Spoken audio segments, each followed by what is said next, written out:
Tuhan kok bisa lahir dari rahim ibu? Pertanyaannya simple, bro. Kamu itu lahir dari mana? Lahir dari rahim tikus? Atau lahir dari rahim sapi? Cuman bedanya lahirnya Tuhan dengan kita. Tuhan itu bukan dilahirkan, tapi dia diutus oleh Allah ke bumi untuk menebus dosa manusia. Peristilahan yang dipakai oleh Lembaga Alkitab Indonesia. Jadi menggunakan istilah Allah untuk menerjemahkan God dan menggunakan istilah Tuhan untuk menerjemahkan Lord.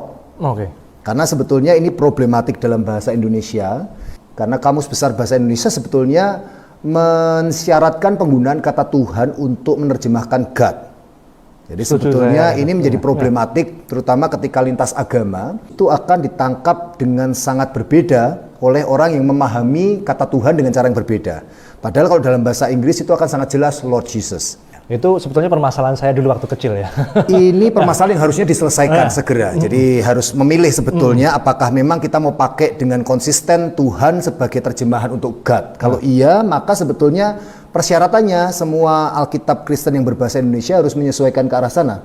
Nah, mungkin kata Lord Jesus-nya bisa diganti Tuhan. Tuhan mungkin ya. Mungkin seperti itu kalau memang kita mau konsisten.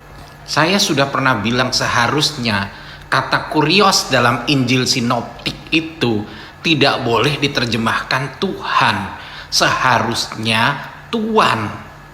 Coba baca Lukas 24 ayat 3. Dan setelah masuk mereka tidak menemukan mayat Tuhan Yesus. Bayangin, tidak menemukan mayat Tuhan, Tuhan dibunuh. Ini kan lucu toh. Nah, sedangkan di dalam Yohanes 20 ayat 12, dan tampaklah oleh dua orang malaikat berpakaian putih, yang seorang duduk di sebelah kepala dan yang lain di sebelah kaki di tempat mayat Yesus terbaring. Di dalam Lukas kok dibilang mayat Tuhan Yesus, terus di dalam Yohanes kok mayat Yesus. Kok beda-beda menerjemahkannya, padahal sama-sama kata kurios. Sekali lagi, kurios itu tidak boleh diterjemahkan menjadi Tuhan, tetapi harusnya Tuan, seperti di dalam Lukas 20 ayat 42. Sebab Daud sendiri berkata dalam kitab Mazmur, Tuhan telah berfirman kepada Tuanku, duduklah di sebelah kananku. Jadi sekali lagi, yang cocok, yang benar terjemahannya adalah Tuan, bukan Tuhan. Yesus adalah Tuan. Tuan,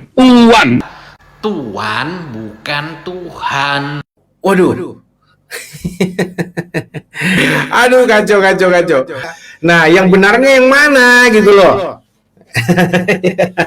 Ini kan cukup bermasalah gitu loh.